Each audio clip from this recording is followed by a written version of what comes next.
essere sincero, gli investimenti che vengono fatti nell'azienda non sono consoni a quelli che dovrebbe essere quella produzione. Anche lì cercano di tagliare sull'investimento, quindi ti trovi impianti che arrivano che rimangono fermi e non funzionano. Ma la cosa più assurda è che poi ti tagliano tutto quello che per noi è una cosa, cioè ti viene di diritto. Noi siamo senza il vestiario, siamo senza la pasta lavamani, ci tagliano la mensa. Dobbiamo combattere, proprio ieri con il discorso del terremoto sono dovuto stare una giornata al telefono con il mio datore di lavoro perché noi abbiamo avuto dei creti sui muri periferici, diciamo, nulla di importante. Però per cercare di capire che, visto la preoccupazione dei lavoratori all'interno dell'azienda, se si poteva fare un'indagine tramite un ingegnere, un geometra che ne capiscono più di noi, la sua risposta è stata: abbiamo guardato io e l'RSPP, io ho detto bene, due tecnici di quelli, due geologi, e non abbiamo rilevato nulla, al che abbiamo dovuto fare delle foto e minacciare l'azienda che nel caso in cui non venisse fatta un'indagine ci muoveremo come sindacato tramite i vigili del fuoco. Riforma del lavoro. Altra cosa che i lavoratori mi chiedono: ma possibile che solo la FIOM abbia fatto le assemblee, abbia spiegato nei posti di lavoro la riforma del lavoro? Possibile che ci siano categorie nella CGIL che non pensano che questo sia un problema? Noi il 27 aprile siamo riusciti come FIOM, dopo un giro di assemblee, a portare in campo anche lavoratori, cioè la base che era quello che chiedeva, anche lavoratori della UIL, che sono quelli che hanno detto che non si sarebbero posti contro la riforma del lavoro. La CISL non ci siamo riusciti, ma probabilmente loro hanno già capito la scelta da fare, l'abbiamo capito tutti, quindi è quella di stare col governo. Terremoto. Io ieri vedevo le immagini nella TV, nei vari telegiornali. Anch'io mi chiedo, come penso tanti di voi, come sia possibile, e qui rimango d'accordissimo con quello che diceva Giorgio, che capannoni infatti solo l'altro ieri siamo caduti e capannoni vecchi si è rimasti su. Lo diceva anche ieri Maurizio in un'intervista: una fonderia vecchia non ha un graffio, l'altra nuova in parte è un taggio di colpo.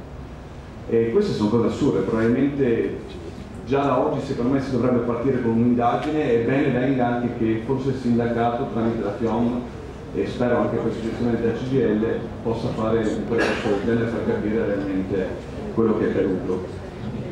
Dalla CGIL. Un dato, come dire, che sta davanti a tutti. Un ciclo del capitalismo internazionale va a chiudersi. È un ciclo che è stato lungo, è stato di 40 anni. E in questo ciclo economico che cosa si è prodotto? Si è prodotto un dato, come dire, che era stato sconosciuto nella storia del capitalismo tradizionale, che era possibile produrre ricchezza senza produrre beni e servizi. Un'economia che riusciva a produrre ricchezza ed economia senza produrre le cose. Dentro questo quadro, naturalmente, il compromesso capitale-lavoro veniva completamente rovesciato e aveva una svalorizzazione del lavoro. Se tu per produrre la ricchezza non hai più bisogno anche della quantità e della qualità del lavoro e riesci a fare operazioni di questo genere, che abbiamo chiamato finanziarizzazione dell'economia, è tutta qui. Tu non hai più bisogno nemmeno, come dire, di quel compromesso socialdemocratico, quel compromesso capitale-lavoro che ha costruito il modello sociale europeo, che ha costruito, come dire, un quadro di diritto, di sicurezze e via dicendo. Oggi questa è in crisi, è in una crisi profonda. Io penso che un grande sindacato come la CGIL, ma io dico il sindacato europeo più complessivamente, dovrebbe interrogarsi su che risposta dare.